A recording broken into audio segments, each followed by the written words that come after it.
let's now talk about Iowa, a team whose over/under win totals at 8.5, depending where you look, depending on what you want your juice at. For the sake of today, we're going to talk about it at 8.5 because I think it makes it more interesting.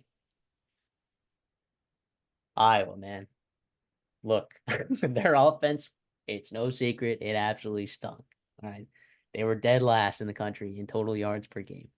They were third to last. Sorry, fourth to last in points per game scored, and some of their points were scored by their defense or And special special teams. teams. Yep. So,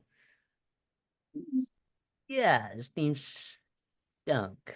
Now, some of that, I'll say a lot of that offense had to do with injuries, but before the injuries happened, this was an absolute nepotism bomb that just exploded on this offense, and it just got everywhere. All right, and it affected everything except the tight ends somehow. And yeah, it was what it was. But I we'll see. If we talk about, Tim Lester, you can say what you want about him and his time at Western Michigan or whatever, but I sure it wasn't the flashy hire, right? But they It don't was never need going to be. It yeah, was it never wasn't going to be. If you're watching this video, you are at least familiar with Iowa football. You should know that it was not going to be, Kevin Johns. You're not going out and getting some flashy, young, up-tempo spread. And by the way, you don't have the Buster personnel to do Faulkner. that. Yeah, you don't have, yeah, in Georgia, you don't have the personnel to do that, by the way. So you needed a guy to come in and fit a scheme to the personnel here. Yes, you need to be more explosive. Yes, you need to be more multiple. You can't just run the ball and just punt and win football games. Tim Lester, we'll see. I mean, it's going to be an upgrade, right? I think we both can agree. It's probably going to be an upgrade. Oh, yeah, I think You'd the hope so. entire If it's country not, can agree that it's going to be an upgrade of some kind. It's listen, sure like if Tim Lester replaced PJ Fleck and they didn't win 9 games like they wanted to every year. Like big whoop, and then he got fired. I don't know. I don't know if he necessarily should have gotten canned. I don't know enough about Western Michigan football back in whatever it was, like 2017, 2018, whenever he got canned there. But look, in the quarterback room, right? Cade McNamara comes back. Maybe right. He's supposed to be healthy, I guess. He was limited in spring, whatever that means, of course. If Cade McNamara plays, the floor of this offense raises significantly because look, hey, sure you got thick Vic back there, but I mean I don't know I don't know if Deacon Hill is necessarily rolling this offense down the field, even with Tim Lester as his offensive coordinator. I think Cade McNamara would make me feel super good about this offense, not necessarily being a top, just not being a bottom 30 team. Like if you can be a top 100 team offensively, I still I still think that this defense, we'll talk about it, is still going to do work, and Phil Parker is going to like work his magic. yeah, and listen, Deacon Hill goes over to Utah Tech, and that's two former Iowa quarterbacks terrorizing the state of Utah. Spencer Petras is over in Utah State. That's kind of crazy. But Brendan Sullivan comes behind Cade McNamara. Oh, He's wait, got sorry, some ability. Deacon Hill is no longer at Iowa. Sorry, Yeah, yeah, you're it good. You're good. is, but Brendan Sullivan is there. Yeah, I guess is a fine backup as well. yeah, and they brought him in, and a little bit concerning that they brought him in, but I do think it's really good insurance on McNamara's part. I mean, listen, he hasn't played a full-time season since 2021. Two torn ACLs, missed most of the spring. How healthy can he be, and how effective can he be, and how long is it going to take him to build up to be, back in? And you got to be ready week 2. You have the Cy-Hawk game in week 2. We cannot wait for that game, but you got to be ready to play because otherwise, Rocco Beck and they're going to score a lot of points on you. So you got to be able to match that. I mean, Marco Lainez, right, or Laney's, he's a good athlete, right? Not a great quarterback right now. Needs to develop, right? So you're hoping that McNamara and Sullivan can bide you time for the athlete to come in and develop. But listen, those guys don't have to be world beaters. McNamara, Sullivan, whoever's playing, they just have to be serviceable, even below average quarterbacks. That would be very, very good, I think, for you. And Iowa can do a lot of good things, with their team and accomplish a lot of their goals because their schedule, I mean, we'll get into it. A lot of winnable games on it for sure. A lot of winnable Yeah, games. That offense, it's step number one. Is fix that offense. And when I say fix, like you said, the expectation is not to be a world beater. yeah. It's wild that a team can be a bottom 5 offense in the country and still have an over under win total of 8.5. That is wild to me. Just like how bad the quarterback play was last year on passes that were thrown 20 plus yards downfield. They were 6 of 23. That's it. They only threw 23 passes more than 20 yards, and they only completed 6 of them. The problem too with Deacon Hill, it was his mobility and his pocket presence. Like I don't know if it was a And going scheme. under center 90% of your snaps, like what was that? Like you're I don't know. like, and we'll talk about the offensive line and why this offense is going to be so much better for them. But we'll talk about the running backs though right now. LaShawn Williams and Caleb Johnson are both really solid, right? I think What about LaShawn those guys? Williams is, was significantly more efficient, and maybe has a little bit, but he's a little bit smaller than Caleb Johnson. I think they can do two different kind of things. I think they're really solid. They ran a lot more zone runs when they had like LaShawn Williams in there. When Johnson was in there, they ran a lot of gap. But yeah, I mean, I think this is a solid running back room. It's a nice 1-2 punch. And Patterson too. Just on Patterson. Yeah. He's pretty solid as well. Keep an eye on a guy like Kamari Motulo, right? He put on good weight. He looked good early in the season last year. He had a great spring. That's another body to add in there. If you're going to run the football a lot, you like to have multiple bodies, multiple backs that can do different things for you. It's gonna be a running back by committee. I mean, it's Iowa, right? You're gonna ride the hot hand. I'm sorry, whoever it may be, one of those 3 to 4 guys. But we feel pretty good about the floor and even the ceiling of that room. Yeah. Fun fact: Sean Williams averaged like 6.5 yards per carry when he ran outside of the tight end, specifically on the left side. I don't. I guess he must have broke off a big run or two, and then inside that guard on the left side as well. And then Caleb Johnson was like literally the exact opposite. He ran better on the right side, which is I don't know, just interesting little nugget that really probably has no impact on like any of my evaluations at all. But I just thought that was a pretty pretty nifty stat there.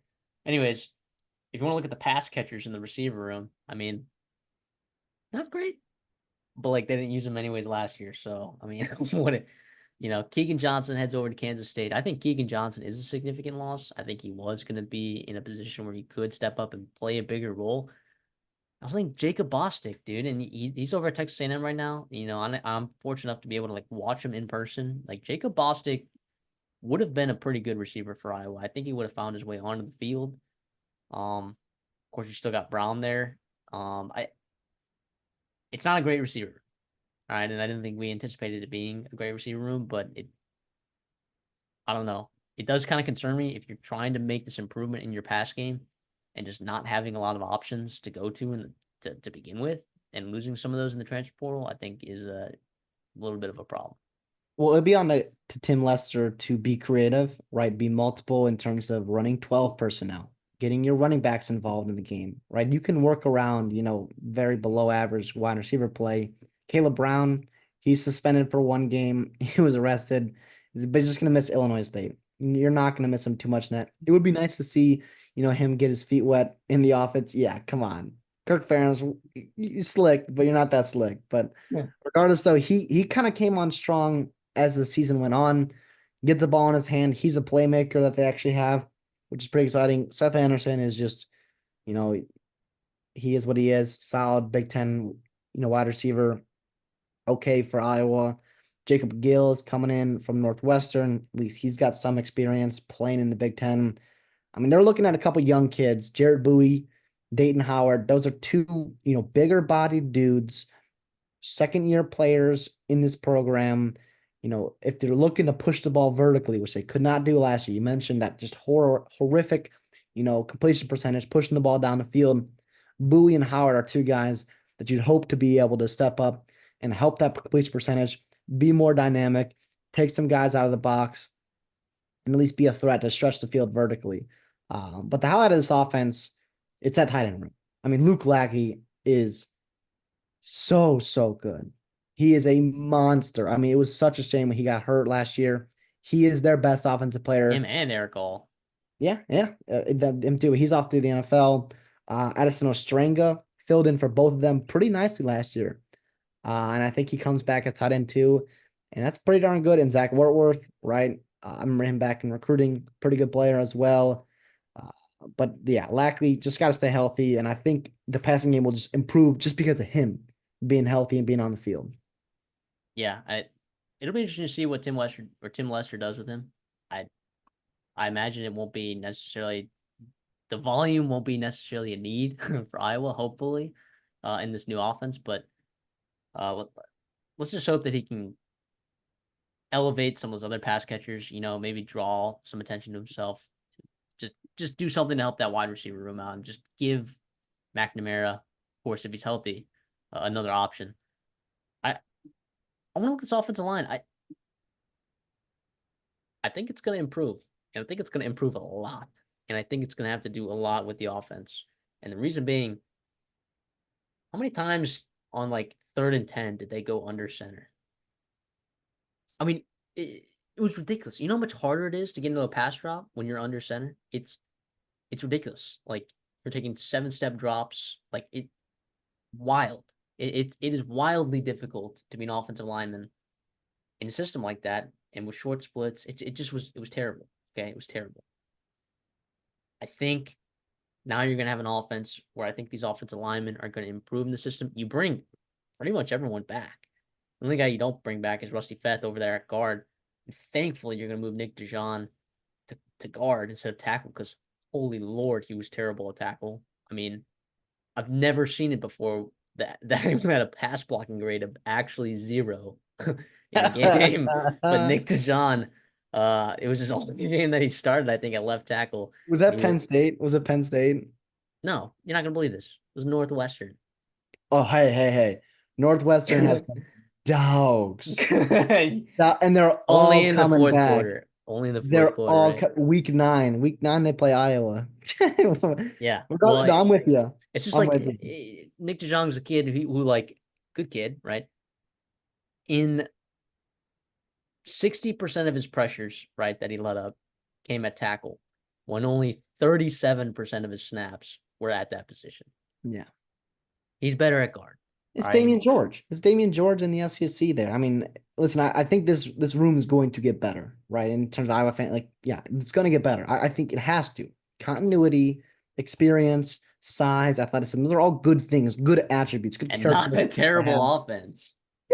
Yeah, yeah. Scheme can totally help your offensive line. Health, depth.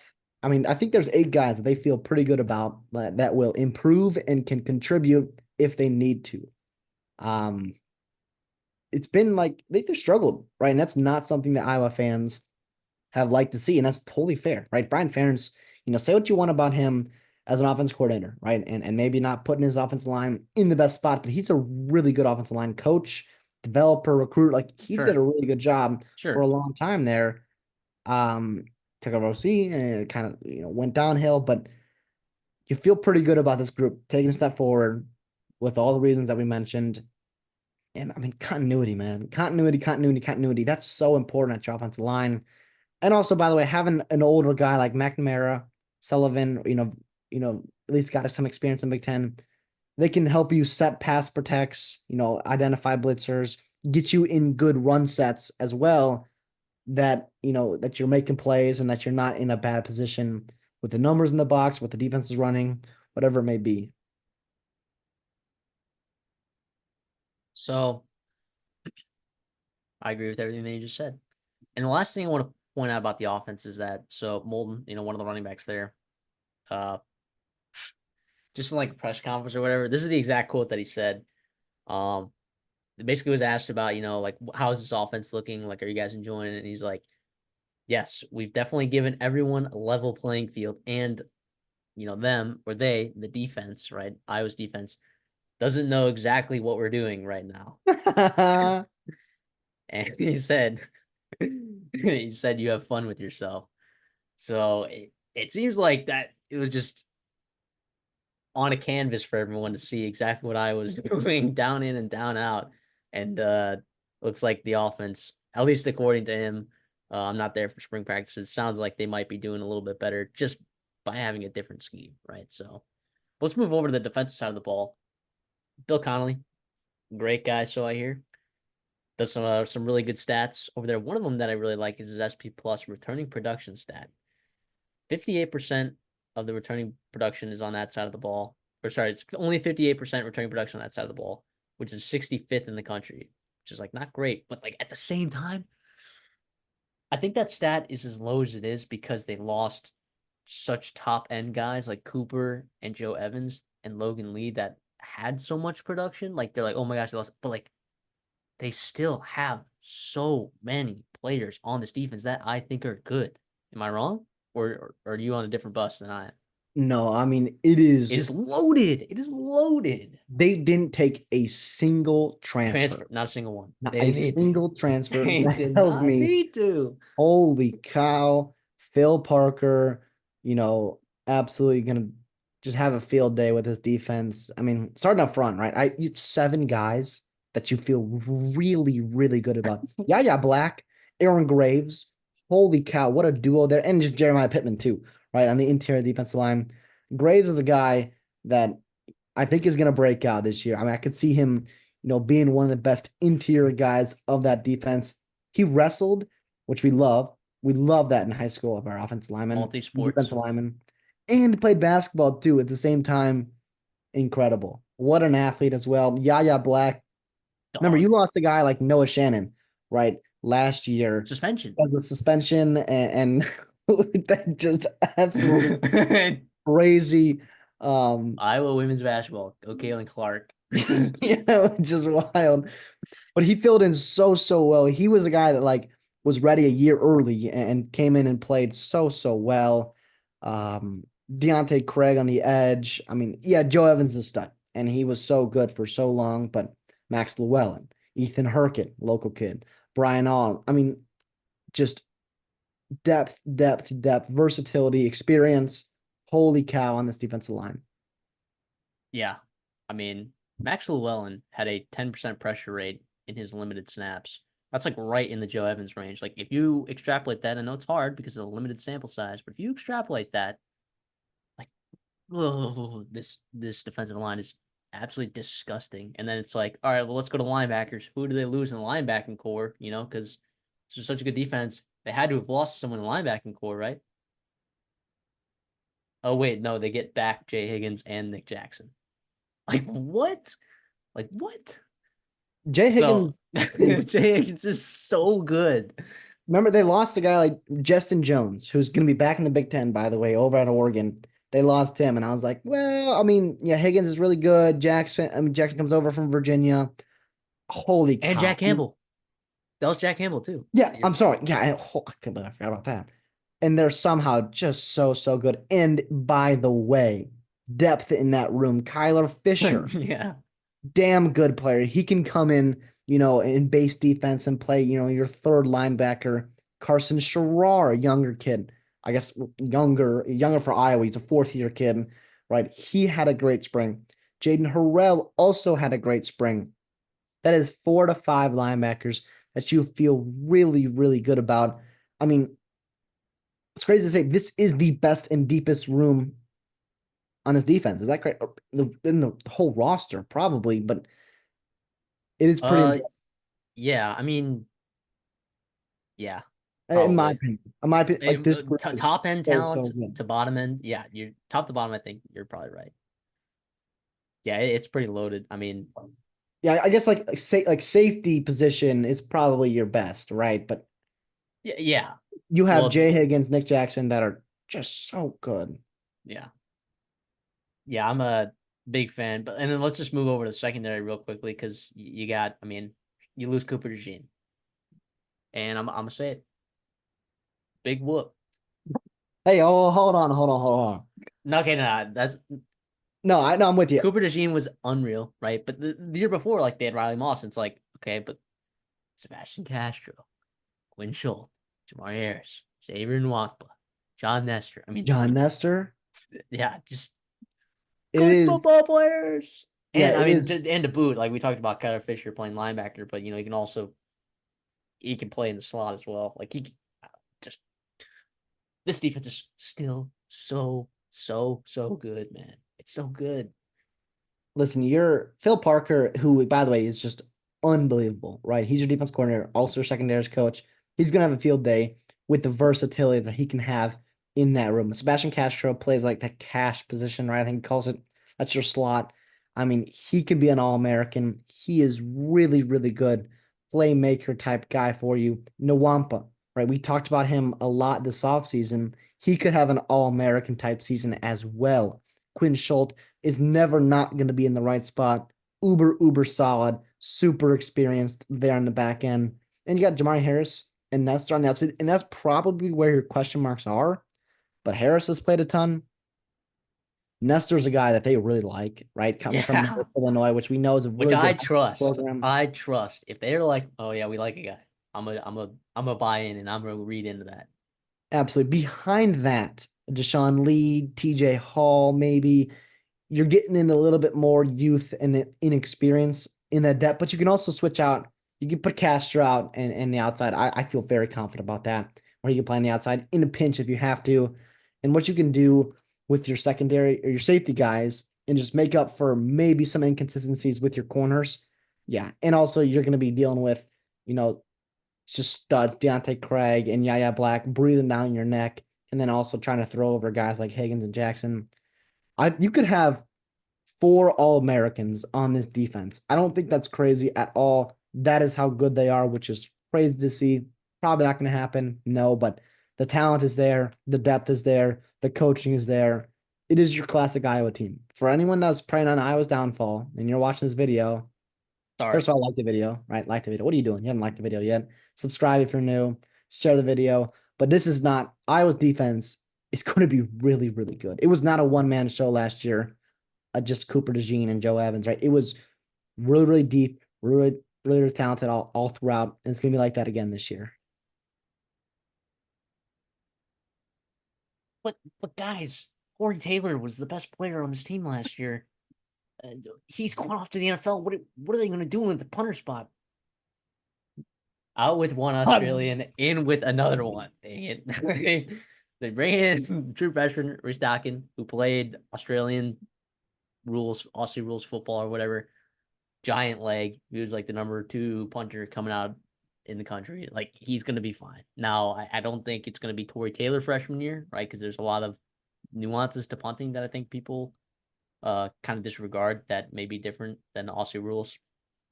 Uh, I think they'll still be fine there. I do think it's worth mentioning bringing up Tory Taylor because he was so effective last year. They like averaged like 48 yards a punt last year, like set the all-time record for like yards punted in a season or whatever. He was nuts. All right, guys, he was unbelievable. There's a reason why the Bears went up and got him, right? He's that good. So, um, it'll be fine. All right, I just want to briefly mention that before anyone in the comments sounds off about which we love the Tory Taylor love. Yep. Obviously. I mean, Chicago Bear. Chicago Bears, Khalil Mack signed, by the way, in the background there. So, Listen, that special teams last year, that actually won them Michigan State, and right? should have won in the Minnesota. Minnesota game. Yeah, should have won in Minnesota. Right. I'll say that now. It's over, whatever. Right. But the fact that it's not going to take a crazy drop off is wild. Is wild. And by the way, your kicker last year, Drew Stevens, was not great, right? Was much better as a true freshman. You hope to find some kind of consistency, some kind of middle ground, with his, inaccuracy in his, freshman year. But yeah, I mean, this team, it's gonna be another frustrating year, I think, for Minnesota fans probably playing Iowa. Yeah. Well, let's go over to their schedule then. Their over win total. Look, it's at 8.5. All right, depending on what you. I mean, actually, I'm of the opinion that I don't think it matters. I guess what number you get at, but look, they Illinois State at home week 1. Nice little ease into that one, right? Uh, then you get Cyhawk right there week 2, but uh Kinnick. it's in Kinnick Stadium. Then you get Troy at home, which is no slouch of a Power 5 team, but they should win that game. Minnesota on the road, then a bye week, and then you go to Ohio State, play Washington at home, Michigan State on the road, Northwestern at home, Wisconsin at home, at UCLA, then a bye before you go to Maryland, and then get Nebraska at home. I am. I mean, I'll over 8.5 at plus 160. What are we talking about here? You walk that shit up to the table and the counter, and you bang that cash on the desk, and you say, "Give me Iowa over 8.5 at plus 160." Sure, there's eights out there, but if you actually do the math, it actually is a better price to get it at 8.5 at plus 160. The alt lines there on I don't know what book that's on, but let me see. Yeah, because the over 8 is at like minus 135 on DraftKings, but over 8.5 is at plus 160 on FanDuel. Like what? Like that is nuts. That is nuts. I'm way over here. And the reason being, even if McNamara doesn't play this year, I still think they can win 9 games. And at plus 160, I mean, while you give your spiel, I'm gonna do the implied probability of like what Vegas is implying the probability of them winning 9 games is. Listen, I'll actually, I'm gonna take the under, and I'm not gonna Wow. actually take it because it's at minus 200, which is Wow. criminal. I'm not gonna actually take it, right? The value is absolutely on the over, right? Like for all the reasons you mentioned. But here's the thing: you've got Iowa State, you've got Minnesota, you've got Ohio State. Don't laugh, don't laugh. Listen, that's first 5 games. It is on the road. It is on the road. Yeah, at Minnesota. Listen, that game's going to be a grueling game. It's going to be a rivalry game. Minnesota's much improved from last year. I think Washington is an interesting game. I think Northwestern's an interesting game. I think Wisconsin gets better from last year. I think at Maryland is tough. I think Nebraska is absolutely pissed they haven't beaten you guys in a while. I mean, listen, I like this team so much. Unfortunately, I'm just on the unders. Too many toss-up games. Quarterback is still a question mark for me. I have to believe that it gets better offensively, but I still won't, back it up with my money until I actually see it because it's been bad, and I think the talent in that offense still isn't great. It's just better scheme isn't going to magically fix it. I don't think, at least not overnight. Especially with your quarterback. Brendan Sullivan did come in until he missed all spring, and McNamara was limited in the spring. Although I trust him to be mentally ready to play, but listen, I like how you're getting Michigan State. I like how you're getting UCLA. Northwestern at home, Washington at home, not have to go across the country. But Iowa State, that's going to be a really tough game. Troy is not an easy game either. At Minnesota, at Ohio State, Nebraska. I just don't see it. I mean, 9 wins is a lot of wins. I think 8-4, very, very successful season for Kirk Ferentz in Iowa, and I think they'd be pretty happy with that. Yeah, I don't think Northwestern was in that game last year. I get it. Okay. But now Iowa has Brendan Sullivan. But UCLA I think is an absolute cakewalk. I think Maryland, like I don't think Maryland's that we'll talk about them later, but I don't think they're incredible on the offensive side of the ball. I think Iowa can smother them. I think Nebraska, like Iowa getting Nebraska at home, I think it's a different Nebraska team, sure, but Wisconsin at home, like I think It is. some of the really important games they're getting at home, dude. And some of the games that I think that don't matter as much, like UCLA, they're gonna swallow them. Michigan State, they're gonna swallow them. Those are on the road. And I'm sorry, look, Minnesota, he's a much improved team, okay, but they've struggled with Iowa big time. They have struggled with Iowa big time. So I think it actually benefits Iowa in terms of hitting the over to get Minnesota on the road, just because of the way. Like I would rather have Minnesota on the road than Nebraska on the road, to be Yeah, honest. 1,000%, 1,000%. But also, listen, I think Nebraska's not a team you want to be playing in November, right? I think they're deep, and we'll talk about them. Iowa's I not a think they're team you want to deep. play in November.